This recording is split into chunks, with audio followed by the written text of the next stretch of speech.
This is the Kathryn Dunn Show. The thoughts and opinions expressed on TKDS are not necessarily those of TKDS. They may not even be the opinions of the people expressing them. We just say shit. This is episode 72, September 3rd, 2023. I'm Bo, and please welcome Kathryn Dunn. Hello, everybody. I am Kathryn Dunn, and why don't you welcome Matt Gabazzi and Eric Prater. Hey, everyone. Hi. Hey, everybody. All right, how is everybody? You know, before the show, we had some tense situation. Do you remember any of that, guys? Well, I always think of Tucker as a positive person who believes in people, who encourages people, and I could have sworn that the words "I don't believe in you" came out of Tucker's mouth, and I'm really having a crisis over this. The world is upside down. It is. Go on. I mean, it hurts when I'm sorry, I said go on and then I cut you off. It hurts when our idols are not what we thought, or maybe something else is going on. What were you going to say, Eric? I apologize. No, I was just going to say I'm shocked that I heard that come out of his mouth. Yeah, so why don't we ask him? Tucker, are you good to go? You want to talk to us? Yeah. Hey, Tucker, that doesn't sound like the normal, upbeat, positive Tucker. What's going on? What's going on, Tucker? Well, quite simply, somebody put food on me. Really? Yeah. And they didn't offer me anything, they just put it on me. Oh. Is that like mukbanging? Well, it would have been if it wasn't just garbage. Oh. Yeah. So it was bad food? No, it was perfectly fine food. It was Thai. But it was Thai scraps. Oh, so you want good food put on? You want good food put on you? No, Yeah. no, I don't want food put on me at all. Well, that's kind of weird. Oh, you're not into that. What? Why? What's so weird about that? I don't know. People like having food put on them normally. I mean, are you okay? Are you okay, Tucker? I mean, that's kind of strange. Hold on, Matt. Yeah, I'm strange. Okay, so hold on, Matt. Are you saying that you have food on you right now? Tucker, okay. So like when I go to a restaurant and I order food. Yeah. The waiter brings the food and they put the food on my head. Oh. So what do you do when you go to a restaurant? What? Well, you want me to tell you the truth? Yeah. I usually ask for a baby seat, and then I color on the baby seat, because they have crayons and... Same. Yeah. Totally the same. Yeah, and then they're like, what would you like to eat? I'm like, I'm good with water. I'm just here for the experience. Yeah. I don't get paid to do the show. So you're just there to color? Yeah, I just said that. I believe in you. I don't feel like myself, guys. Tucker, oh my gosh. Do you need a V8? Maybe. Is that you guys clapping until I'm better? Yeah, I believe in you! And you, and the guy that I said I didn't earlier. I'm still filling out the incident report, but I'm happy now. I love you! Oh, thank God. And I love what a you, relief. and you, and you, Wow. and I love you, and you, and you. All right. Was close.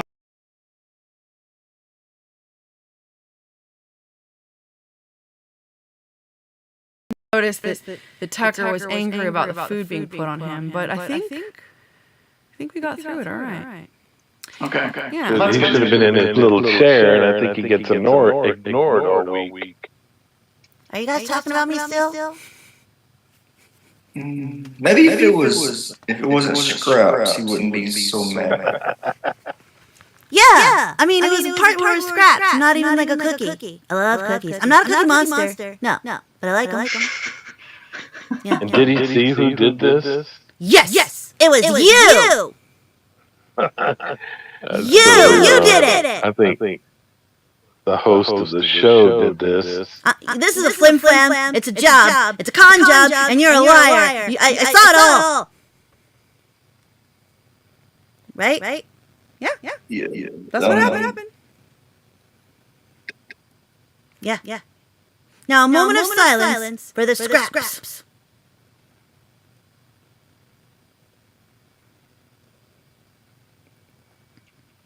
Okay. That was really beautiful. Thanks. I feel better. I really do. I believe in you again. And I believe in me. Good. And I believe in you. And you. And you. Everybody's beautiful! Yay! Good. Okay. Whew. Crisis averted. Yeah, I feel better. I feel so much better now. Yeah, we are going to do some things in his trailer, in his green room. We are going to fix it up. We're going to give him a better couch, and you will see no more scraps will be placed on Tucker's beautiful face ever again. Does Tucker have anything in his writer about particular colors of M&Ms? Yes. He wanted Tucker-colored M&Ms.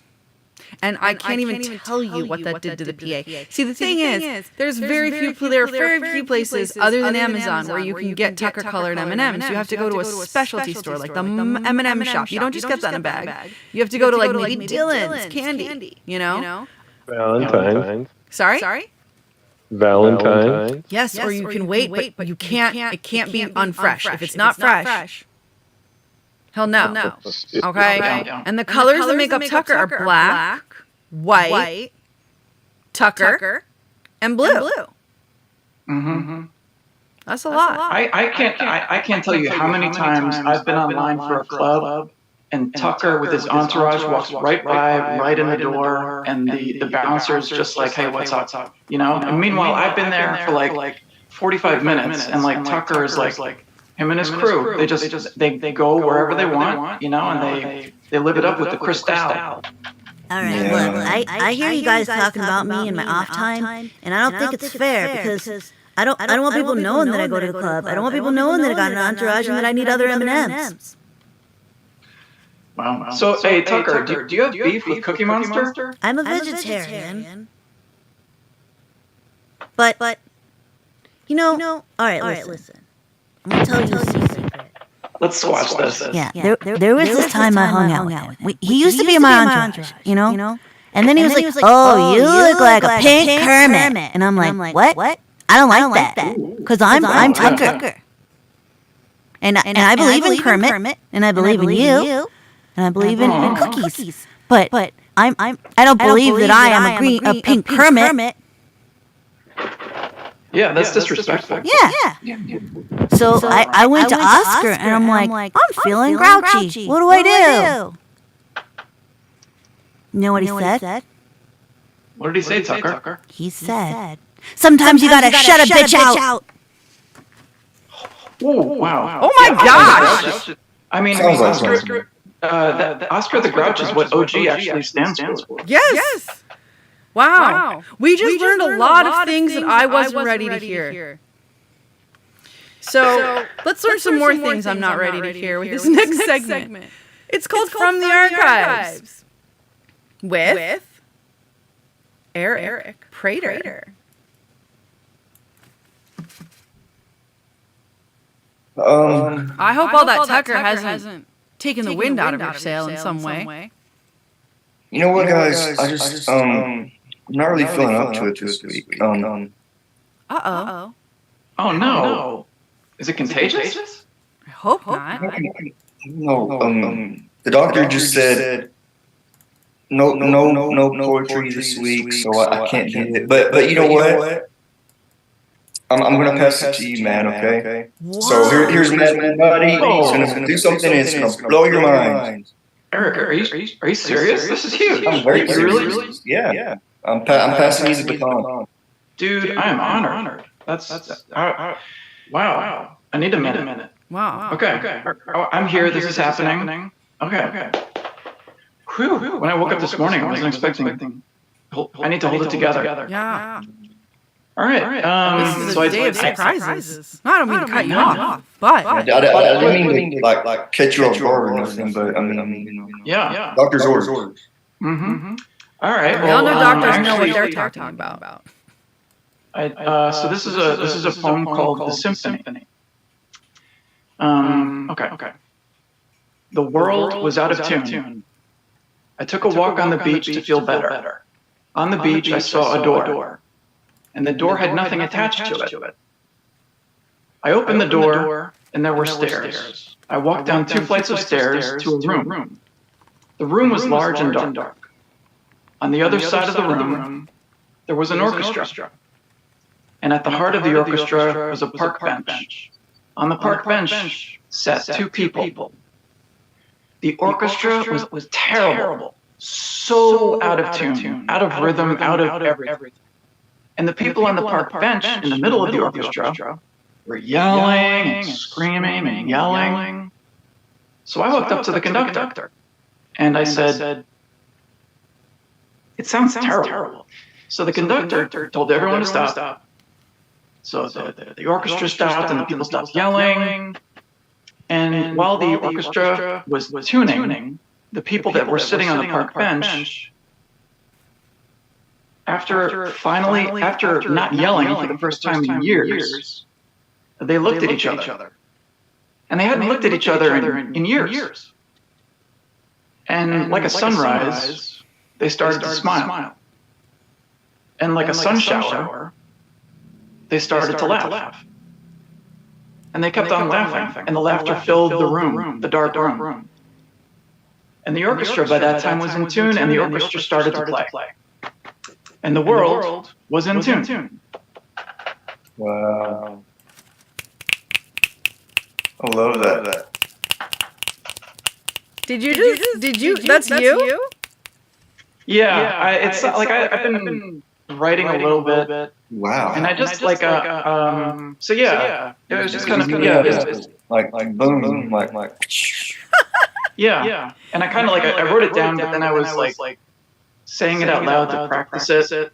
So yeah, I wrote that like a week ago. So nice. That's very thanks. Beautiful. Thank you so much for sharing. Yeah. Hey, Eric, I appreciate the handout. That was huge. Yeah, man. Of course. Love your poem. Yeah, it's also a good thing that you just had something at the ready like that. I mean, amazing. Off the cuff. Speaking of off the cuff, guess who's not on the cuff today? I don't know what any of that means. But this next segment is, Are You Aware? And Do You Care? Usually we do this segment with Nick. However, Nick Stevens is not here today. He's hanging out with his family, so everything's all right. My mother doesn't have Wi-Fi, and Elaine is hanging out with a basset hound. In case you want to know why our usual suspects are not present, Elaine could pop in at any time with a basset hound, possibly named Will. I forget. But now, I think we're all going to just do this. We're going to do this together. We're going to decide. We're going to fake Nick, and we're going to say, "Hey, Nick, are you aware and do you care that Martha Stewart teased a thirst trap, but then wound up getting in trouble for drinking drinks with icebergs in it?" Do you guys think Nick is aware of that? And do you think he cares? I don't think he would be aware, and I would assume that he might be aware. That's fair. Mm-hmm. Same. Yeah. All right. Hey, do you guys think that Nick would be aware that at the U.S. Open there's a lot of marijuana in the air? And do you think that Nick would care? I don't. Well, you take this one, guy. Well, I think Elaine would be aware. But I don't believe. I don't know. It's sports. He might care. I think he'd care. Yeah, I agree. Yeah. But I don't know if he's aware. Okay, I got one. All right. Do you guys think that Nick is aware or would be aware that I can't think of the organization right now, but the health organization that is in charge of scheduling drugs, has asked the federal government to reschedule cannabis from a Schedule 3 to Schedule 1, which means that it could be available federally with a prescription. Oh, you need a prescription to get it? Yeah, it would still be You could do it like you could smoke it recreationally. You could get it like in the shops and stuff, but you would still need a doctor's approval. Not necessarily for anything medical. It's just for legal reasons the doctor has to give you the prescription. I kind of think that makes sense. Just having, because I mean, people have different health conditions, and different things affect different people differently. So, I mean, it would be, I guess the world would be a better place if everything was easy. But this is one of those hoops that you jump through that I think it kind of makes sense. So I think I don't know if Nick would be aware of this, and I don't really think. I don't think Nick would care about this. I don't think he would care. And that would make me mad because I care. Yeah, I care too because I think it like you said, Matt. I think it's a good thing. And I think it's just a start. I think that this is just the beginning of it being totally declassified and decriminalized. Hopefully, anyway, that's my hope. But like you said, this is just the start, just the beginning. So. Hey guys, you guys think that Nick is aware that the NFL football season is starting in a week? And do you think he would care? I think he might, because he likes sports, right? Or is it just soccer? I don't care, and I didn't know. I don't. Okay, I think that he might be aware, but I'm pretty sure he wouldn't care. Yeah. As for myself, I am aware, and I do care very much because I love football. Nice. Me too. Yeah. Who's your team? The Chiefs. Ooh, all right. God, you guys just bored me. I don't care. No, I can't. Are you aware and do you care that a woman who was told she couldn't have her pink hair had to have more natural hair? She's not going to dye it, so she's decided to wear wigs, but crazy wigs, like George Washington style wigs. Oh, nice. And they're calling this malicious compliance. I'm pretty sure that Nick is on top of all the wig news, and he's on top of like hairstyle news. So I'm pretty sure that Nick is pretty passionate about this topic. And Nick probably, when the cameras are off, he probably wears wigs. I don't want anybody else. When I think about me, I wig myself. I wig my. So is this for like a job? Yes. Okay. Yeah, had a job. And and I'm assuming that in the rule book or handbook or whatever it is that they give you, the policy book, there's nothing about wearing wigs and what kind of wigs you can wear. Which sense or hints that's what she's doing. Yeah, I'm not 100% sure what loophole she found to put these wigs in. But yeah, that would be my guess. Something along those lines. Which I think is a brilliant idea, to be honest. Yeah, I am here for this, and I am here for her, and I love malicious compliance. I think that would be a great name for like an office band. Yeah. Or a jazz band. That works. I'm here for it. Do you guys think that Nick is aware, and do you think he cares that Burning Man is so flooded right now that everybody is basically stranded? Oh, wow. I don't think that he's aware, but I think Nick's a good guy, so I think that he does care. I think he doesn't care. Go on, I'm listening. Really? Yeah, but go on. Let's hear yours first. I think because Nick works at a coffee house, that at this moment Nick isn't here because he's actually flying over Burning Man Festival with a coffee hose. Yes, and paper towels, because everybody knows that anybody in an emergency needs paper towels, right? Yep. Yeah, I think he doesn't care. I know. Reason I think he doesn't care is because it doesn't. I don't know. I don't think he cares about Burning Man. I could be wrong. All right, I think that he would not be aware. Although I do think that he cared just a little. No, I mean maybe just a smidge, not much, but he probably would care that people are suffering and people are in distress. But other than that, I don't think he would care. Yeah. Nick's a good guy. He's solid. Yeah. You know he's not a good guy? Do you think Nick is aware and do you think he cares that Elon Musk is now taking biometric data? He's going to move over to taking biometric data so he knows everything and more about everyone. First of all, what falls under biometric data? I don't know. I don't know, guys. I don't know. I didn't read the article. I read the headline. You got me. I didn't care. I didn't care. You know, I was barely aware. I'm barely aware of what I'm saying. You got me. I'm being called out. It's being shown. It would be kind of creepy if Elon Musk knew what my pulse was. I mean, I'll just say that. And that's probably it, to be honest.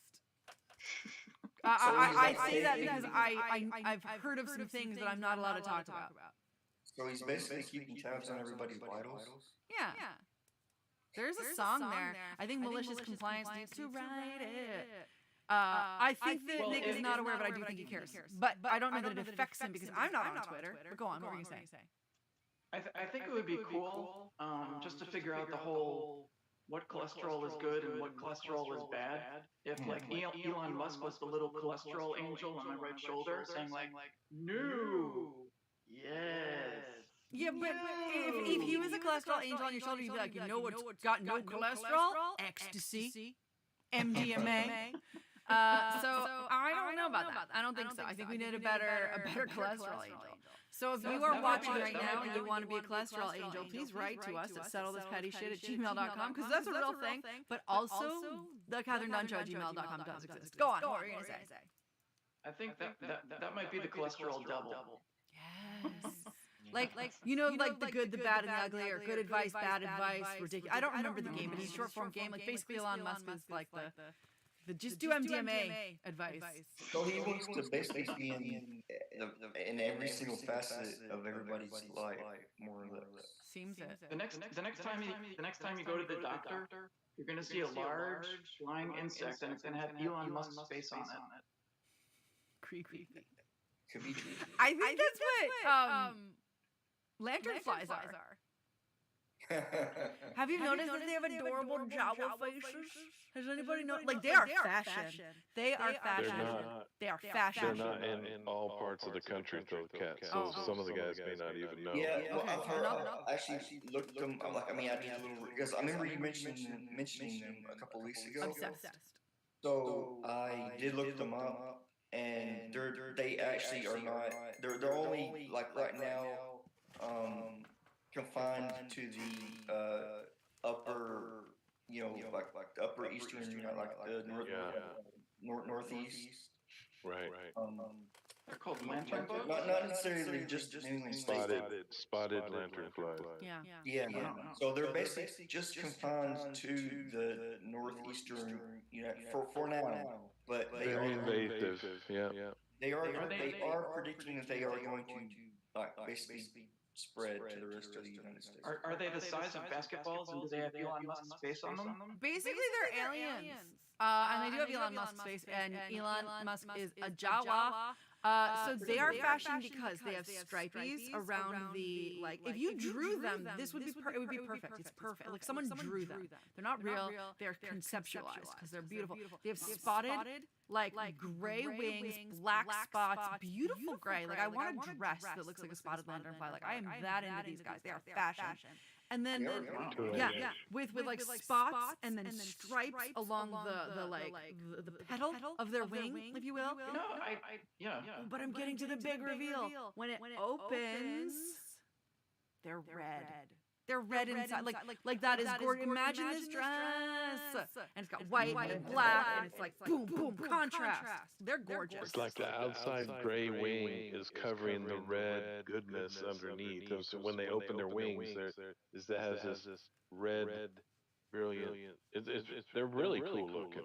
Yeah, and then Jawa faces, like their beady red eyes are looking at you like, don't kill me, I'm a fly, I'm a butterfly. They jump. Yeah, they're creepy. They like kind of don't even fly. They're spotted lantern flies. They're not butterflies, they're not moths. They're invasive. They eat crops. If you like beer, they like hops. So you don't want them alive. Birds won't eat them. Yeah. They have no known predator. You can catch them. Except for us. Yeah, they won't.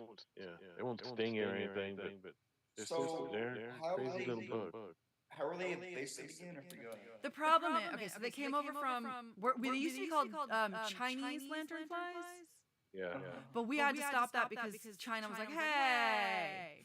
Yeah. You know, even though they put the Thai food on Tucker, they want to blame it on someone else. Like COVID. And no.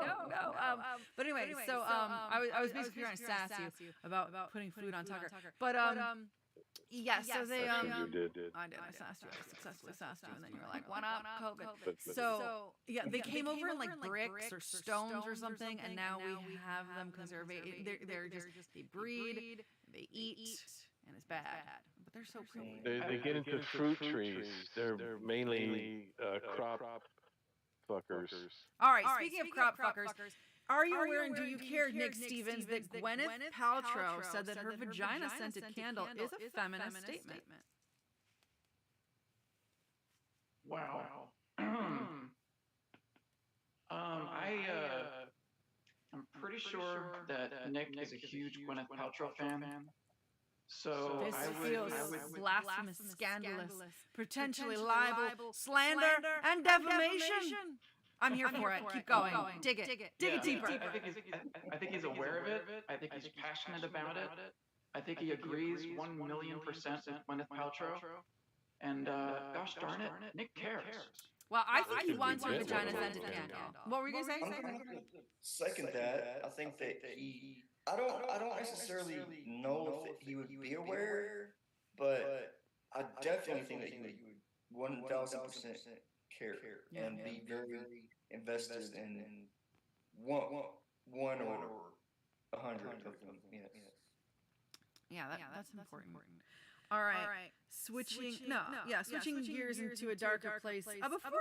Before I go there, I will say that there was a blue moon, and in certain places you could have seen Saturn as well. And there was a guy in Brooklyn showing everybody that with his not stethoscope, not microscope, skyoscope, telescope. Yes, the skyoscope. Yes, the skyoscope. Yeah. But the next one will be 2037. You mean telescope? Yeah. Mark your calendars for the Skyoscope Sphere event in 2037. Wow. No, I didn't know that. I didn't know that Saturn would be visible, but I actually got pictures of that. To be honest, I thought you were joking. I haven't gotten. I have downloaded into my. They're still on my camera. Yeah. So I still haven't downloaded into my computer yet. But I actually got pictures of the of that night of the blue moon. Although if Saturn was visible, I didn't see it or I didn't notice. Maybe it might be in the pictures. I don't know. I hope so. I'll see whenever But whenever I do get them downloaded, like whenever I get them edited, downloaded, all that, I'm more than likely going to post them onto Facebook. Nice. And share them here because I want to see. And I want to see it put a ring on it, right? Like that's incredible, Saturn. All right, guys. Now I'm switching gears into the dark side, and I will say. Oh no! Don't run away! There was a cat on my lap, and I should have shown you all, and now she's gone because she got mad. I moved. It's not what you're supposed to do when you have a cat. It's my fault. I'm a monster. Are you aware and do you care that Ruby Frank, mommy blogger, controversial mommy blogger, is under investigation for child abuse? Oh wow. Yeah, and it's darker than it sounds. Believe it or not. That sounds dark, and Nick strikes me as the kind of person who watches like bright, colorful news, and he lives in his happy world, and his world is full of candy. So I don't think that Nick's aware of that. Did somebody say Yeah. candy? It's okay, Tucker. I'll give you candy later. I mean, like we said, Nick's a good guy, so he's not cool with child abuse, but so he didn't know about it, but he 5% cares about it. I would say he 100% cares about it, and then more. I would say he 1,000% cares about it. I would but doesn't know about it. He would not be aware, but he would definitely care. Mm-hmm. Well, I kind of, I mean, like I said, 5% care because I would figure not knowing about it would affect how much you care about it because you don't follow that kind of stuff. But I agree with you guys. I'd like to change my answer to 1,000% to 1,000% care. So basically, when the Price is Right comes in, we all win or lose. But go on, what were you saying, Nick? Because I had no idea about it, but I definitely care. So I mean, I think Nick would feel the same way. Yeah. And they're found like with duct tape. Like it's not just. I mean, it's controversial. Check out our videos or don't because they're bad and they've been erased. Some of them. Go on, Matt. I'm sorry. Oh. Are you? Do you think that Nick is aware that people that Hurricane Idalia did some serious damage on the Gulf Coast? I think he is aware and cares. But go on. Sorry. Yeah. Pretty much that. Pretty much that. Yeah. I do. And they had to evacuate Dorchester Paws in anticipation of Idalia. We will get to animals later, but that did happen. And I do think y'all should check out Dorchester Paws and, see what's up with them. But yeah, there are also people that were very affected. There are pictures that I've seen. Very scary. Yeah. I think he cares. I think he is aware. And I think he doesn't like it. I mean, he obviously doesn't like it. That's my guess. Do you think Nick Stevens is aware and do you think he cares that Prigozhin is rumored to be alive? But also, the plane that he was on was rumored to have been bombed. And there's a rumor that there was like a body double on it, but it doesn't make sense because they said that they found his DNA. So anyway, it's crazy. And you can see supposedly Putin's goons, that's how it was titled, went in and like you could see his wigs and all his disguises. And I do not understand, honestly, The Saint with Val Kilmer was better than this. It's just like an old man in like a little wig. It's ridiculous. I think you should check it out. But go on. So the real person died, or they did? So official confirmation is that they found his DNA and they have confirmed him dead. That is the official report. But other news sources are saying that he's alive, it was a body double, and that it was a bomb. So that he knew, and that he wasn't there, and that he's going to resurface and lead Wagner Group. I don't know. I guess we'll find out. Will we talk about it again? Prigozhin, Putin's okay, yeah. So basically, he had a falling out with Putin some time ago after being his right-hand man for quite some time, and then he went on a plane and never landed. The plane kind of in midair, Yeah, and they're saying different things as to how and why, and Russia's the one investigating it, so we'll never know what happened. And didn't he also attempt a coup? Yeah, that was why. That's the falling out I was referring he had to. his own little mercenary squad. Okay. Yeah, that's what I was. That's the person I was thinking that you were talking about. Okay, do you guys think that Nick is aware that Aquaman doesn't have any real powers, and do you think that he cares? Oh, I think he's very aware, and I think he probably makes fun of Aquaman. Yeah, I agree. Yeah. Oh wait, do we mean Aquaman long hair and tattoo sexy boy man, or do we mean like green boy in the water Aquaman? Green guy in the water. Okay. And he was like color, like I think he was like yellow or orange and green. Yeah. Yeah. He was in the Justice League. Yeah.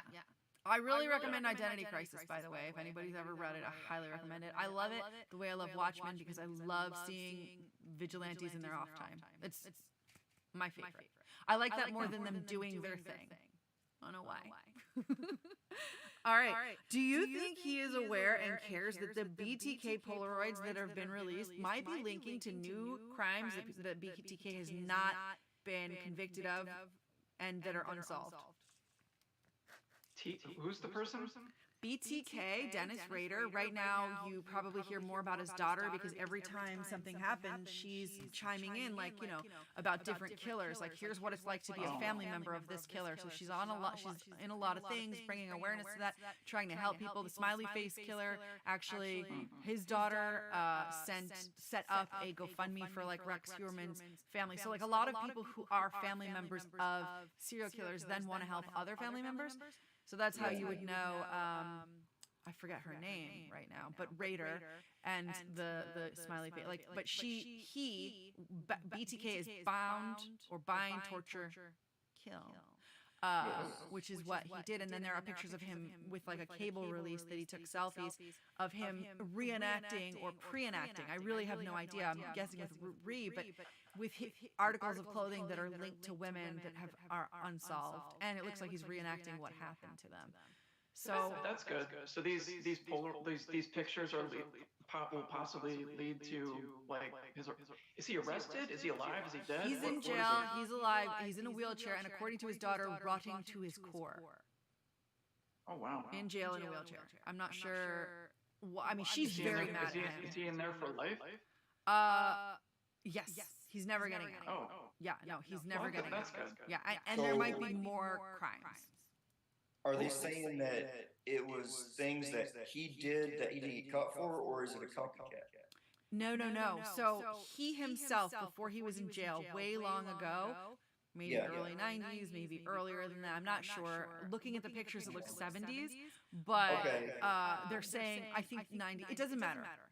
Like a long time, decades ago, he took pictures before they found him out, because the reason they found him out is because he started sending like letters to law enforcement. He had been dormant, and now he's sending letters to law enforcement, playing, as his daughter said, stupid games with the police, and that's kind of what got him. And she said, like, I think he did the neighbor. I think he did my mom. I think he did my grandmother, because I think BTK killed these people in my life. Now, how sick is that? And again, I don't even think he's been convicted of all of the things that he's done. So that's basically what's happening. They found pictures where it looked like he was reenacting these crimes, wearing articles of clothing that are linked to the people with these unsolved crimes. So those pictures might be of him wearing their clothes and reenacting what he did. So there's crimes that are, okay, I got you. Crimes that's really that might be linked to him. Yeah, and I have no idea how and why he wound up in a wheelchair, because he didn't go in one. And I don't know if it's like he got beat up, he's just aged. She's very happy. Are you aware, and do you care? Wait, she seems very happy to see him, quote unquote, rotting to his core, whatever that means. I don't think he would be aware. I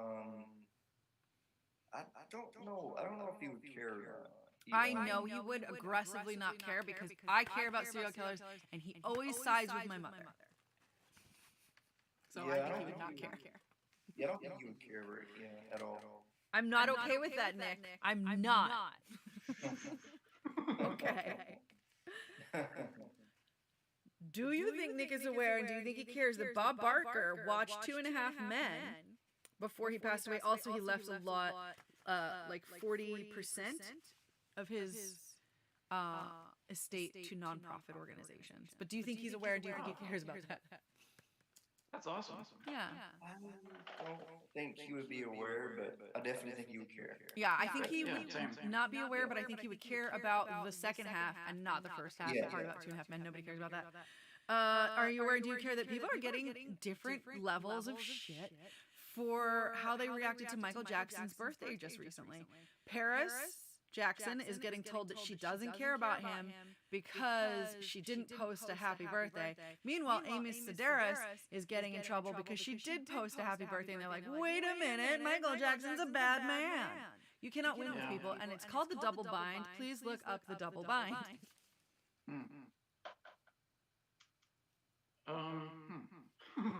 I don't think that Nick would be aware of that, and I don't think that Nick would care about that. I agree. Yeah, I feel the same. Yeah, I don't think he would care. All right, we're all on the same page. I don't know if we mentioned this last week. I'm pretty sure we did. It was Paul Rubin's birthday, and I'm still not over it. I'm still not okay with it. I don't know if he'd be aware, but I do think he'd care. And finally, do you think Nick would be aware, and do you think he would care that Jimmy Buffett has passed away? I think both. I think he's aware and he cares. Yeah. I don't know if he cares, but I think he's aware. I don't think he likes to see people die, but I'm not sure. I don't know. Do you think he likes Jimmy Buffett is the question. Like, do you think he's a Margaritaville and I like mine with lettuce and tomatoes, hands 57 and French fried potatoes? I don't know. I don't. For some reason, I don't think that he would be aware. But I think that he would definitely care, just because of the fact that he did pass away. I don't know if he was a Jimmy Buffett fan though.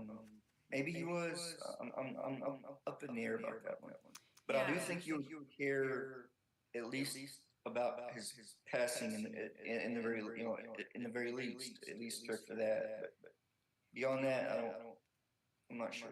I look forward to finding out next week that he has an aggressive dislike of Jimmy Buffett or something random like that.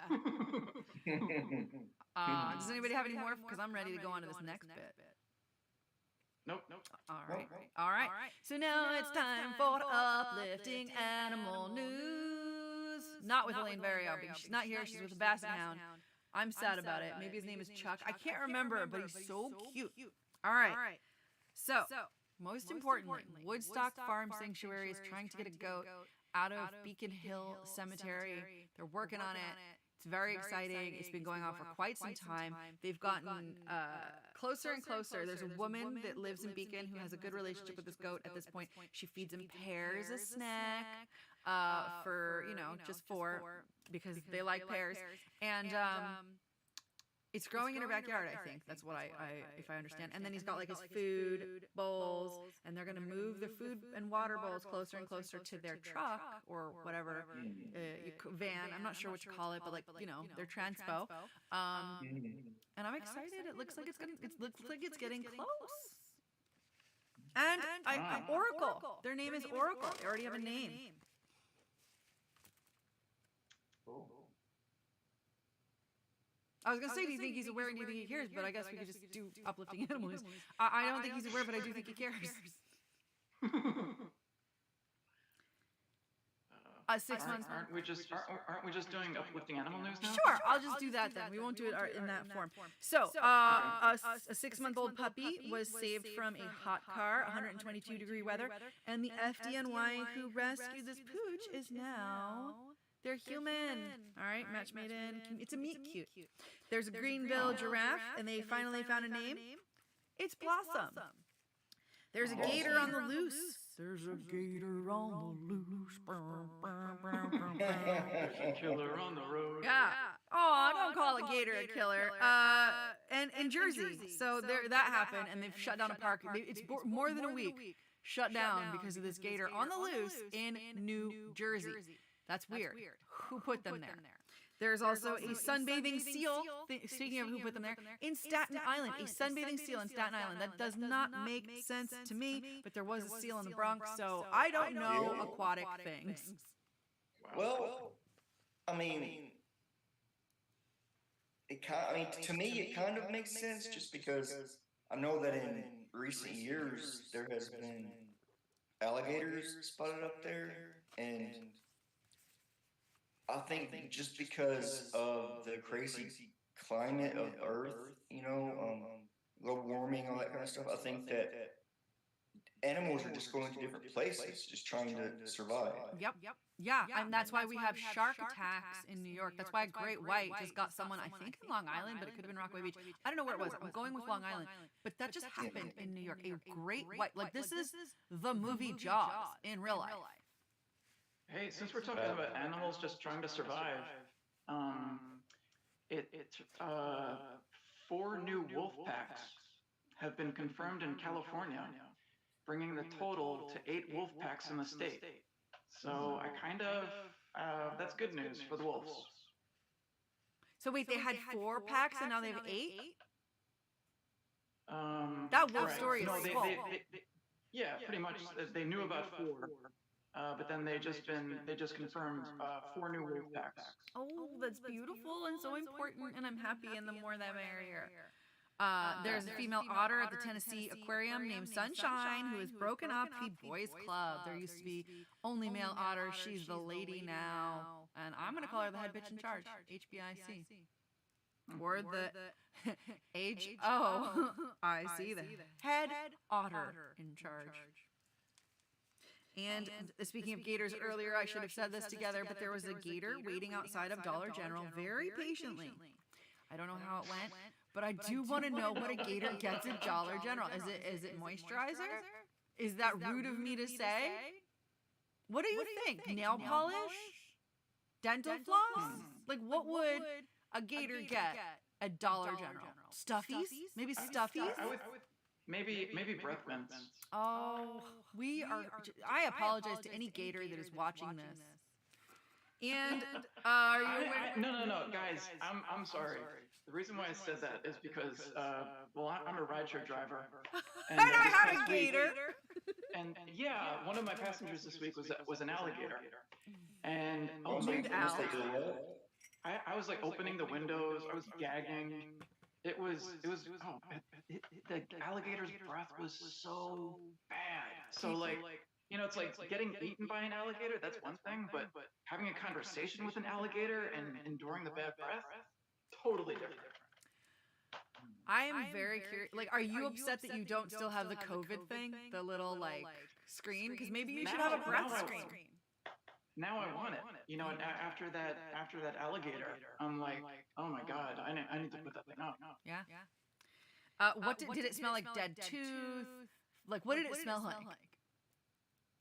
Oh, let me see. It smelled like an old boot. It smelled like an old Doc Martin. That's unique. Like a crunchy foot sock? Like it ate an old boot by accident. Don't feed your gators boots. Feed your deer candy. At the Ocean Shores Candy Shop, there was a sweet-toothed deer trying to get some candy. And you can see all of this on our Facebook pages. Okay, I got one. So there's this guy. He's been doing this since 2017, but it was just recently reported on. He's an 80-year-old guy. He's a retired school teacher. And he wanted, something to do during his free time, so he decided to go to his local pet shelter and ask if he could just pet the cat, or brush the cats, and because they're always looking for volunteers. I just wanna brush your pussy, it's so furry, let me do it. I'm listening. So they're like, yeah, sure, and so after a while of doing that, they noticed that he would sometimes just accidentally fall asleep, and he would just be napping, and the cats would just be all around him, just like laying on his stomach, his shoulders, and he would be napping with the cats. And they eventually called him, they named him Cat Napper. The sanctuary, let's see if I can find where it's at. I love the catnapper. I love this man. Oh my God, I love these cats. I love this story. Let's see. Okay, it's in Green Bay, Wisconsin. It's called Safe Haven Pet Sanctuary. It is a place for disabled cats and dogs that cannot be adopted. So they're there for the rest of their lives. They live there. So they obviously rely heavily on volunteers and that kind of stuff. So, like I said, that he went in there just to do that, and he started falling asleep. So they nicknamed him the Catnapper. And let's see. I love that. I also think we've talked about Safe Haven before, but I'm not sure why I think that. Maybe Elaine's brought it up. Yeah, let's see.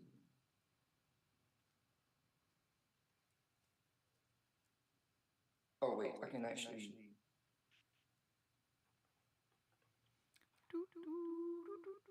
All right. have some Eric reading. Yeah, I'm gonna spotlight this. I don't know if we can. I think Eric catnapped there for a minute. Yeah, are you catnapping? No, I was looking. Oh my goodness! Look at him. Yeah, that's just one picture of him. That is cute. Oh my. Yeah. All right. Do we have any more? I'm ready to move on if you are. No, that was all.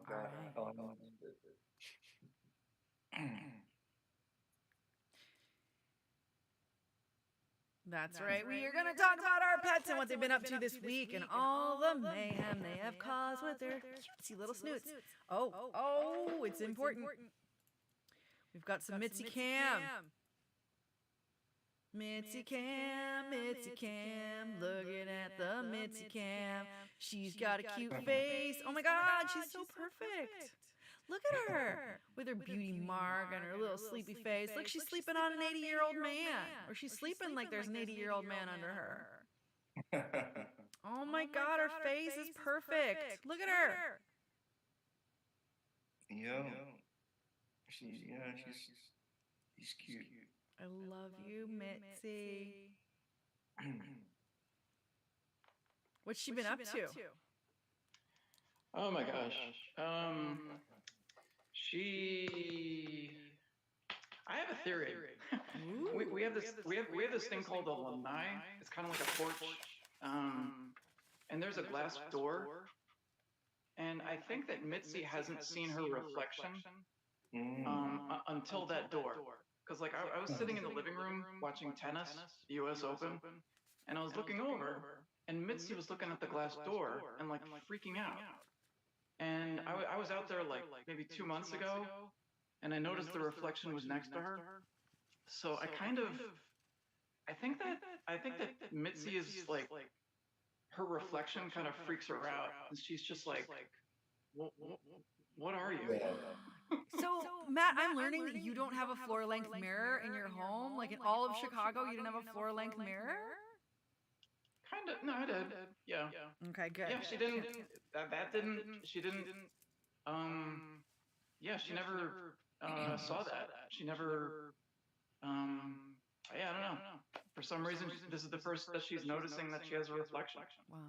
That's so beautiful. Oh my God, it's like when a baby first says dada or takes its first step. And now she's got her first like, who the fuck is looking at me? Reflection situation. That's perfect. Did you guys, when you were watching, did you notice Mr. Cute at all at the U.S. Open? He did get to go to the U.S. Open this year. Yeah, I saw that. You saw him while watching TV or online? No. In pictures. Okay, yeah. I don't watch tennis, so I didn't see it. Same. But I mean, I was going to ask you though, Matt. Did you notice while you were watching? Did you notice a bunch of smoke in the air? I didn't. Okay. Yeah. But there were. I mean, I've heard that there've been a couple of matches where both players just start laughing hysterically, and they just like they go over and they just sit down in the middle of a point, and they're just like that was hilarious, like mind blown, and they're just and they start eating Fritos, it's just like it's been different. Yeah, and I heard that they were like, we just should end it right here. We should tie because no other one of us, like I don't want the ego of, I want ego death. So, like, neither one of us needs to be the winner. We could both be the winner. We could both be the loser. Like, that's how to keep things humble. And I love that about the new U.S. Open. The new U.S. Open. They're kind of like, they're having these, the game stops. Both players walk over to the bench, and they have these insane philosophical conversations. Like, what does catnap mean? Does it mean a cat is sleeping, or does it mean that a cat was taken? It's just like, it's just the U.S. Open has really changed a lot. Wake up from your catnap! My cat's been catnapped! What? I said, wake up from your catnap! My cat's been catnapped! Yeah. Love it. Yeah. So when the ref, when he calls love, do they go over and just hug go, each yeah. other? They just say groovy. Yeah. Okay, cool. Yeah. I think they actually changed love to groovy. Yeah. Oh. So now it's 15 groovy, 30 groovy. Gotcha. Yeah. And actually, I mean, the way I'm talking about, I'm talking so stereotypically. I mean, people really don't necessarily act like that. I mean, it's become such a normal thing in society that it's just like, and that's kind of stereotypical. My theory, I'm sorry, I didn't mean to cut you off there. I was just going to say my theory is that it started with Cheech and Chong. Yeah, probably. But get this, I play characters that get high all the time, and every time I play a character that gets high, I'm like, hey man, how are you? But like when I get high, I don't talk like this as far as I know, you know? So what's that about? Mm-hmm. Yeah. And like back in the like what 60s or something like that, whenever they were showing those videos meant to scare people into not using it. Are you telling me if I smoke this jazz cigarette, I will fall out of a window into a convertible car? Well, that doesn't sound bad to me, filmmaker. It turns men raving lunatics and stuff.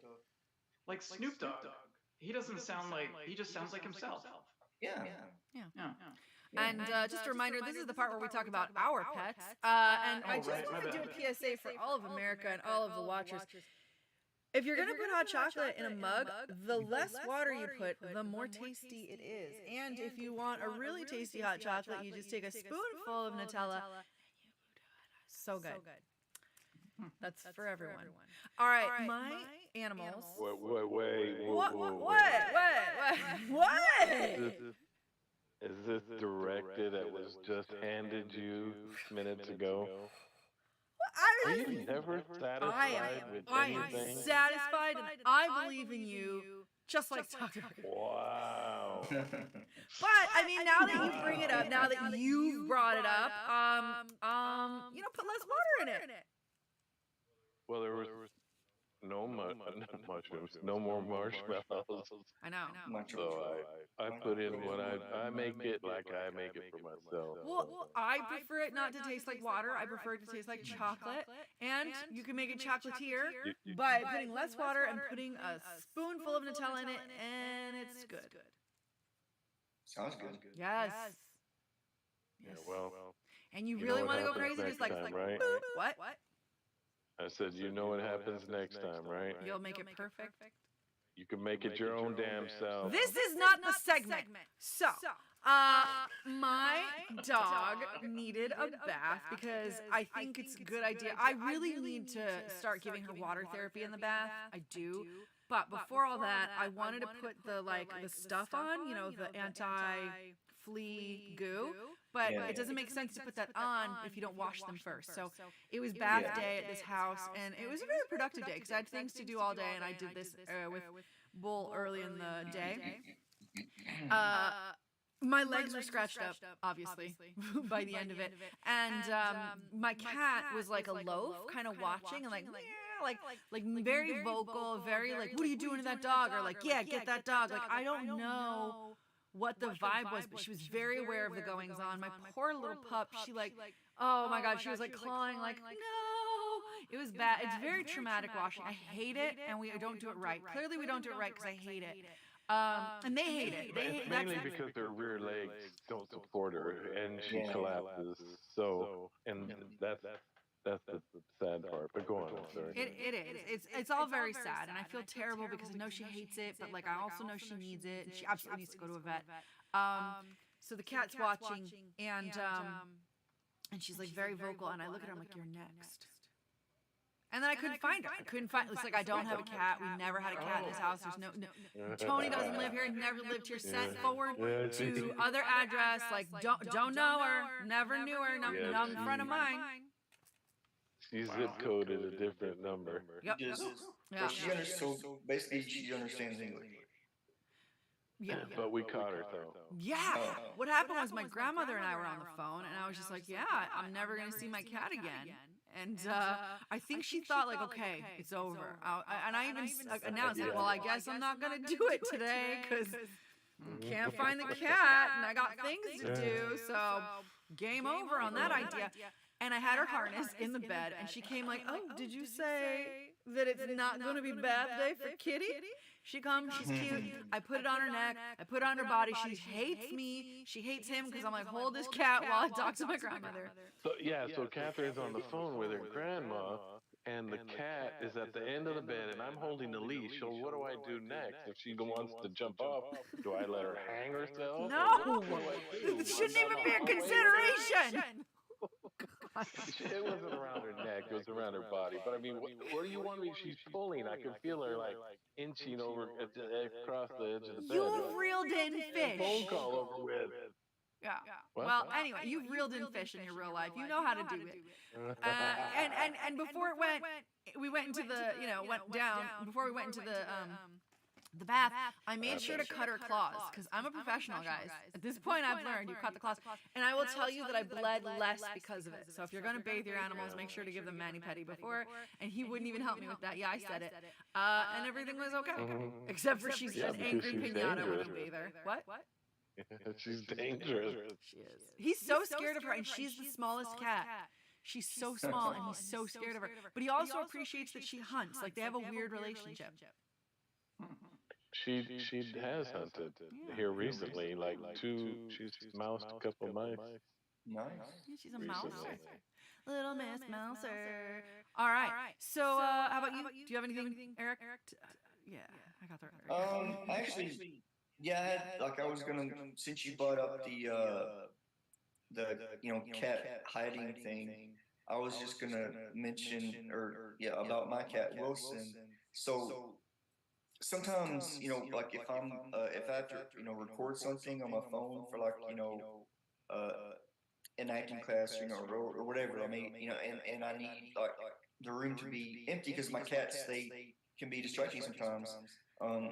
And so sometimes he'll, if he's laying in the bed, or he might be right now, I'm my computer is on a table. He might be just laying on the table, and for some reason he knows. Every time I'll go near him to pick him up, and before I can reach out and actually get a hold of him, he'll jump. He'll just boom and just jump off the table really quick, and he will go hide under my bed, and he will not come out for anything. But he'll just stay there because he knows. It could also be something to do with my because I get out my camera, ring light, all that. Whenever he sees the equipment, he knows I got to go out of the room, and he's like I'm not doing that, so I'm going to go into the bed and hide. So yeah. They know what they want. My neighbor's dog today, he was definitely going up the block or whatever Bull calls it down. And the other dog was like, yeah, this is where we're going. And then the elder dog sat down the hell it is. And it was so cute because he was like, well, she gets her way. And then they went across the street where she wanted, and she peed exactly on a little patch of grass exactly like she wanted. It was so beautiful. And now this next segment is going to be beautiful because I don't have anything to signify it. I will show you a picture of my grandmother bottle feeding Mishka when he was a baby. And now for the new segment with Matt Kapatzi. Well, I have a podcast on Spotify called Matsy's Podcast, and I just added an episode about John Mellencamp. And I highlight his music between 1982 and 1983, and you would be really surprised at the beginnings of John Mellencamp. When you think of John Mellencamp, you think of farm fields, you think of Indiana, you think of wide open spaces. Little pink house. It turns out John Mellencamp was very inspired by David Bowie when he started out. He wanted to start a glam band. Oh my God. He did. He was in a glam band called Trash, and it didn't go anywhere. He actually, and John Mellencamp was a fan of Iggy and the Stooges. Wow. And this is the truth. It's kind of bizarre. And the connection between John Mellencamp and David Bowie actually came up again later in his career because you know the song Jack and Diane? Yeah. Here's a little ditty about Jack and Diane. Right. Well, when they were recording that album, they were having it wasn't going so smoothly. For one thing, well, the major thing was their label wanted the album to sound like Neil Diamond. So somebody from the record label stopped by the recording sessions and said, "Guys, you don't have anything." So they were kind of struggling. The album was called American Fool, and Jack and Diane would eventually be a song on the album. So John Mellencamp actually ended up working with a guitarist who previously worked with David Bowie on Ziggy Stardust and the Spiders from Mars. The guitarist's name is Mick Ronson. And John Mellencamp says that Mick gave him just ideas he would have never thought of. Just giving it like sort of like a gospel feel at one point in the song. So that really just sometimes like an outsider can really get the spark going. Especially if that outsider has intimate knowledge of Bowie. Sorry, go on. Yeah. But thanks to Mick Ronson, Jack and Diane happened, and actually, David Bowie gives Mick Ronson a lot of credit for Ziggy Stardust and the Spiders from Mars. David Bowie said, basically, I just kind of he did. I don't know. It sounded like Mick Ronson did most of the songwriting. So anyway, I just posted a new episode of Matt C's podcast about John Mellencamp, and that's one story that I came across, which is kind of interesting. So it's not the easiest podcast to find. So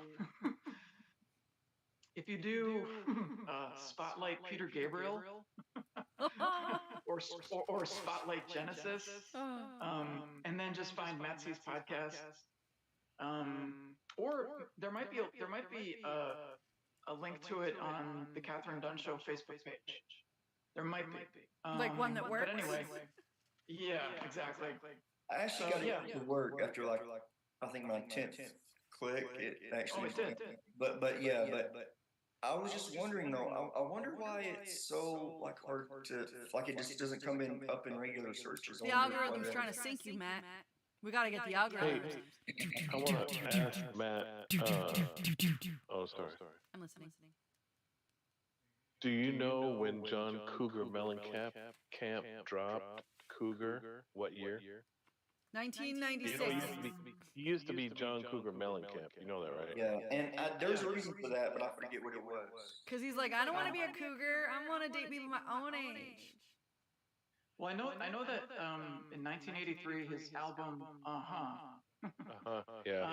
that was the first album where he used his last name Mellencamp. Yeah, but you're asking 1991. 91 when he dropped Cougar. Yeah, that's what I said.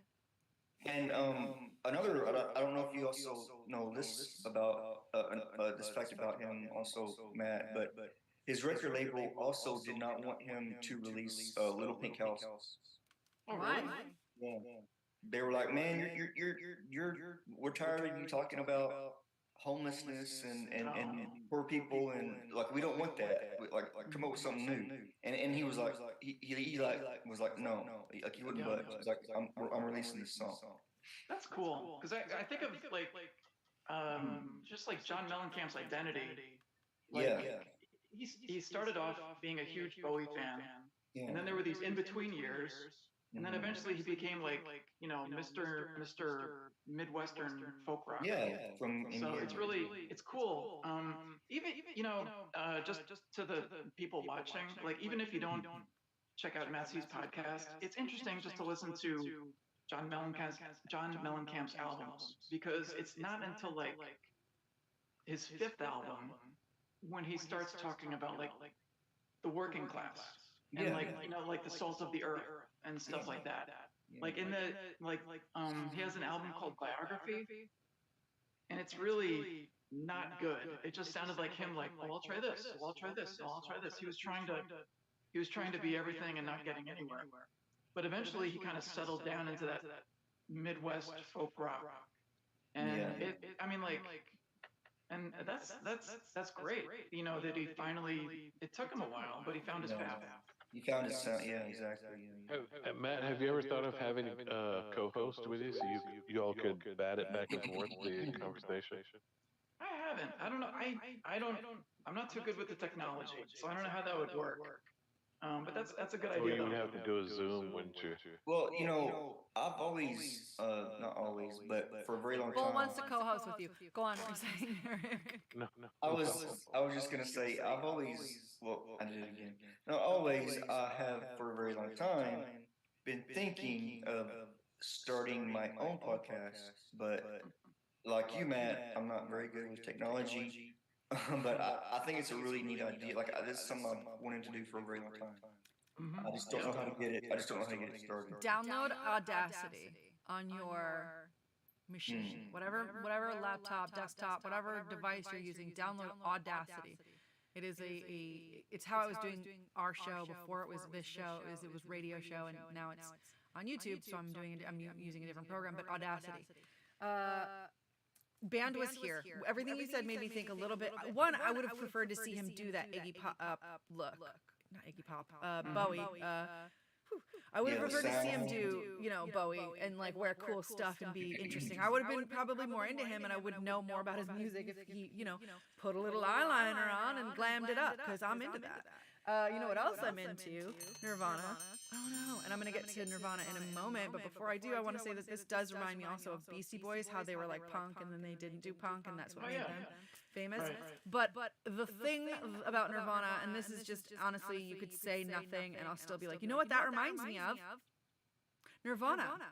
The band was here. They recently shared. It's an Instagram account called The Band Was Here, and they show old pictures, iconic imagery, and they hold this iconic image up to the real location today to show you like the band was here. It'll be like the house from Friday. It'll be anything with Nirvana. Literally a fire hydrant in Times Square that I then wanted to like check out because Nirvana was there, So recently they shared a story about Reciprocity Records and how they came in, they recorded Bleach. The guy there, and I wish I knew his name, was like, I liked it, I thought it was good, and I was like, can I have a copy of this? And they were like, yes. And then he shows the cassette tape, and he's like, and that's the copy I gave to John. John is Sub Pop Records, and that's what made Nirvana. And he also did their, not Drain You. Oh my God, I can't think of it right now, but I know it. They did a single with them that was very popular and big and good. So that's interesting. Check out The Band Was Here. I really like them. And that reminds me that it's time for... Ooh, that reminds me. And the word to get started is Nirvana. Nirvana reminds me of enlightenment and serenity. All that reminds me that when I was in school, learning about, social studies, middle school, learning about different religions, spirituality, whatever, none of them appealed to me the way Taoism, but Buddhism appealed to me. Which is funny because I later became a vegetarian, and now I'm like bordering on vegan. But also, if I could be any, I don't know, but that would be the spirituality that I would be into, or the religion that I would want to actually practice. Buddhism reminds me of that yellow bear that is friends with Piglet, whose name I can't think of right now. But don't say it because that'll start a conversation. Sorry. And that reminds me. It's Pooh Bear. Oh, okay. Yeah, Winnie the Pooh is somehow Buddhist. Winnie the Buddha. Yeah, I think he was like a path of least resistance kind of guy. Yeah. Does any of that remind you of anything, Eric, before we move on? That actually does remind me of a of a YouTube video that I just saw recently. It's a guy that I subscribe to his channel.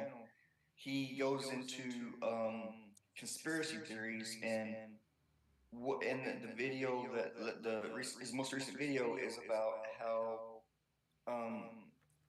there's a theory or conspiracy theory that humans are actually prisoners on Earth. Like we were put here by another race, and the concept of reincarnation is basically us, like, we when we pass away, we come back as like someone else in a different part of the world in a different time, but it's still us. And basically, our captors are feeding off of our energy, like they like anger or happiness or whatever it may be. So in order to keep consuming that energy that we produce when we get angry and whatnot, we have to keep coming back over and over, like in like a cycle. Like we're recycled. So we're basically captors on planet Earth, and we are only here to be harvested for our emotions. That's interesting. I didn't know about that, but I was told years ago that the reason my mother and I are mother and daughter is because in another life we had unsettled business, and that like that's just going to keep happening until we figure it out. Whatever that means. And that was from a fortune-telling friend of ours. Yes? Well, I think the recycling truck, my cat always growls at it. So I think that might be the space aliens checking on people in the neighborhood. I imagine how much emotion they're harvesting from your cat in that moment. And the moon is supposedly hollow. What? I thought it was made of chocolate. All right, well, we've just settled that. Now it's time for...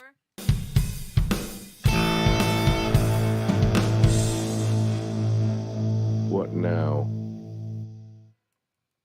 All right. Hypothetically, your cat has caught a mouse. And the mouse is in like kind of bad shape. Do you rehabilitate the mouse and humanely release it back into the wild, far away from your home after it's rehabbed? Or do you just murder it?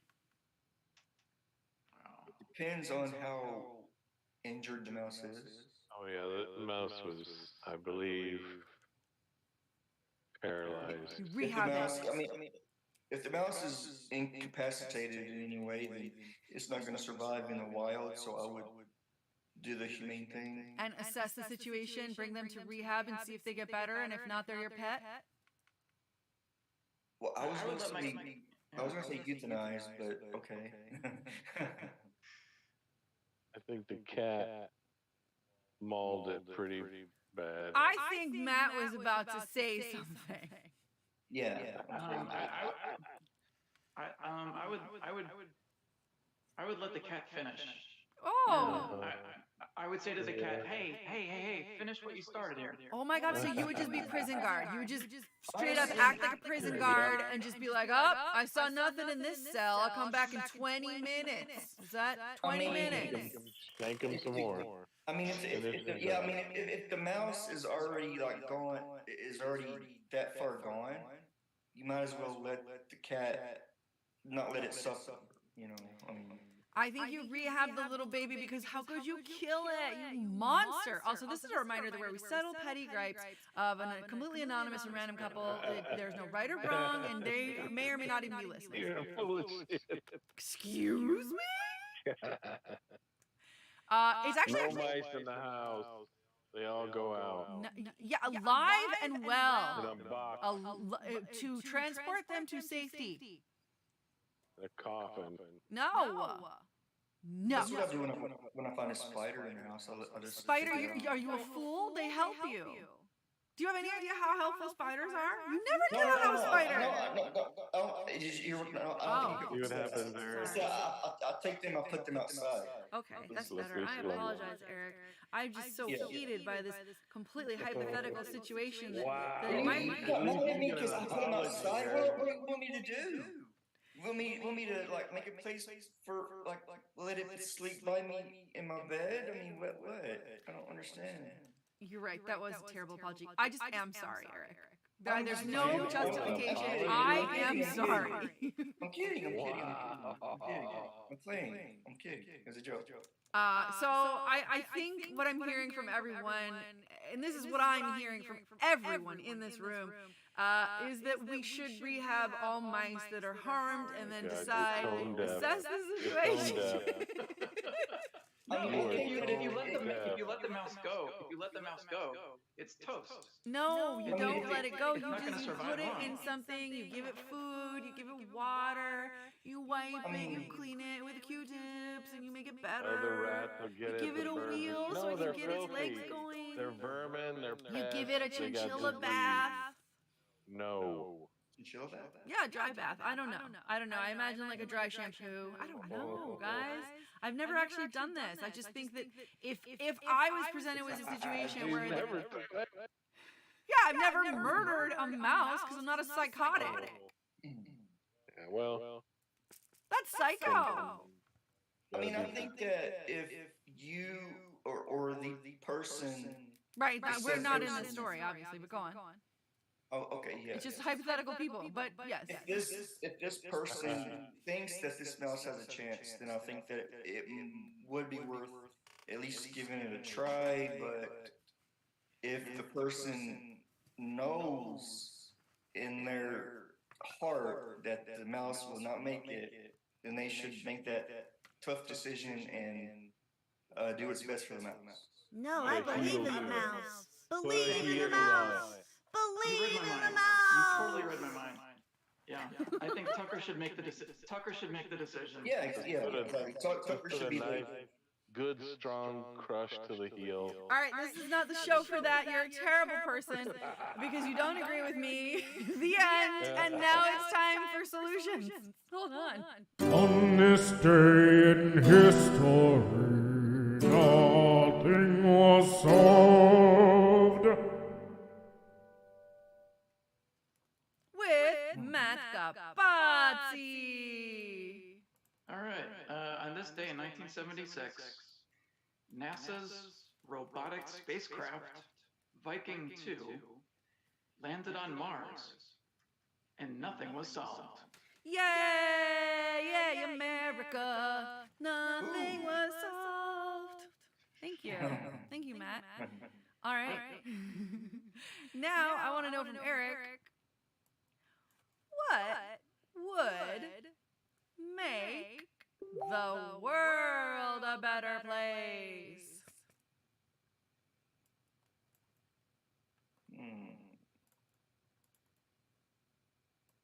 I think the world would be a better place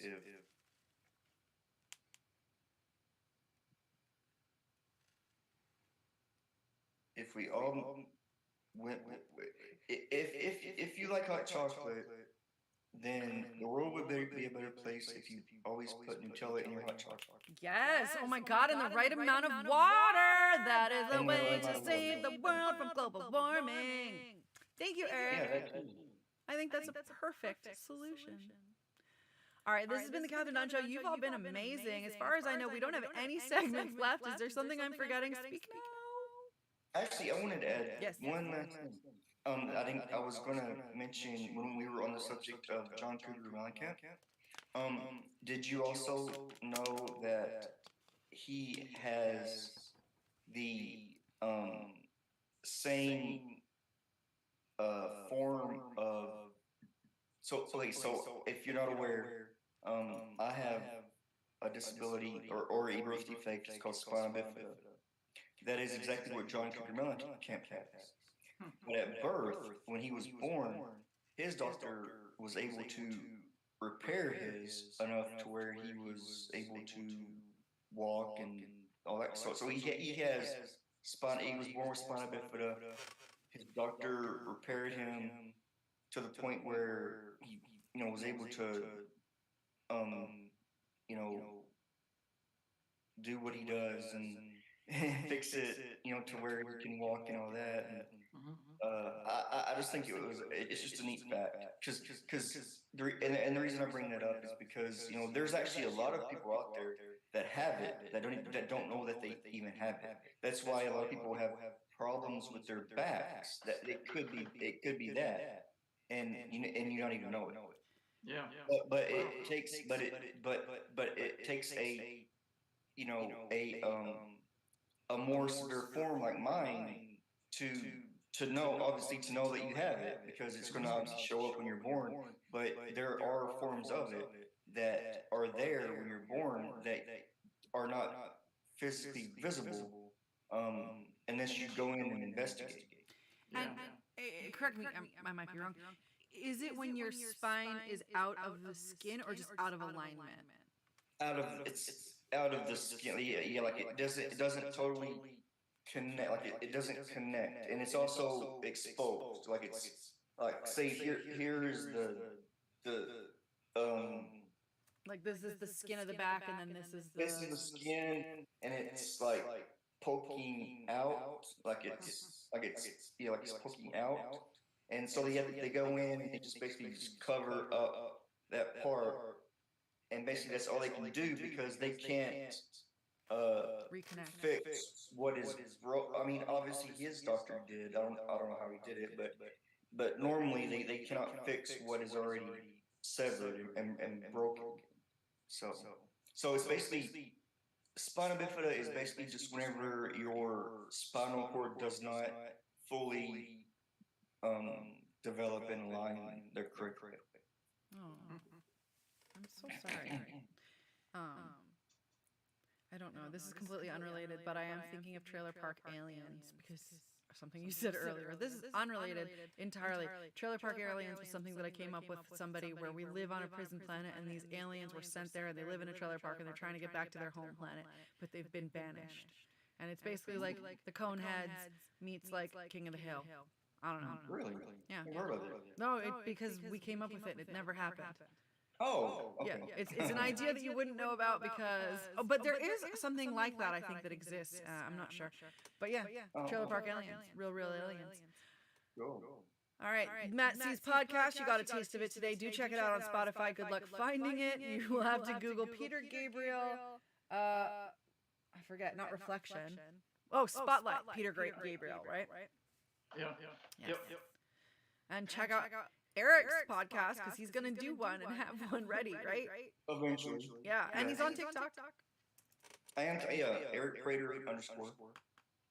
Yeah, and you can see Matt Capuzzi's socials if you want to follow him, and do check him out. And if you guys want to add any plugs or anything you want to say before we get out of here.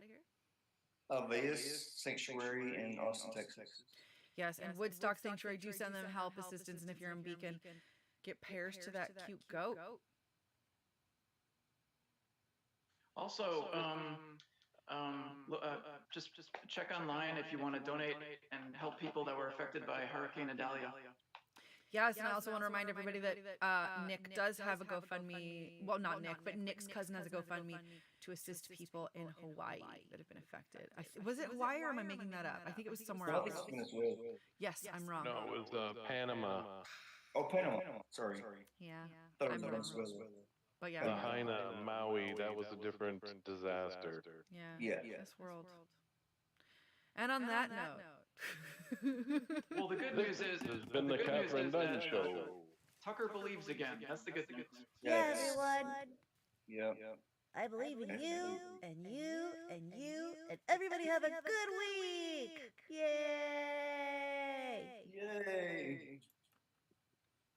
Yay.